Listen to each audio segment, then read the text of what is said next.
যদি নারীর মতো হয়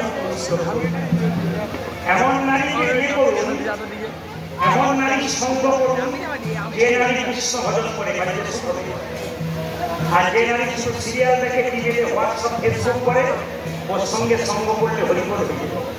কৃষ্ণ ভক্ত নারীর সঙ্গ করুন, আপনার স্ত্রী যদি কৃষ্ণ ভক্ত হয় আপনি উদ্ধার হতে পারবেন। তাকাবেন আমার দিকে।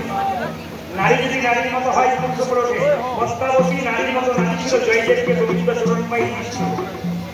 নারী ছিল রানী রজকিনীর মেয়ে, চণ্ডীদাসকে পদপত্তা তৈরি করেছিল। নারী ছিল রামকৃষ্ণদেবের স্ত্রী সারদা মা, রামকৃষ্ণদেবকে পরমহংস তৈরি করেছিল। এই যে দেখেন মায়েরা, হঠাৎ করে যখন চিন্তামণির সঙ্গে প্রেম হয়ে গেল, কিছু মনে করবেন না, আপনাদের কোনো একটা ছেলে যদি কোনো মেয়ের সঙ্গে ভালোবাসা করে, সম্পর্ক করে, বারবার যাতায়াত করে খারাপ জায়গায়, তখন বাবার কাছে প্রথম নালিশ আসে। মা তো মারা গেছে, শিব সম্পর্কে একজন বলল, ও ঠাকুর ছেলের দিকে নজর রাখবে না,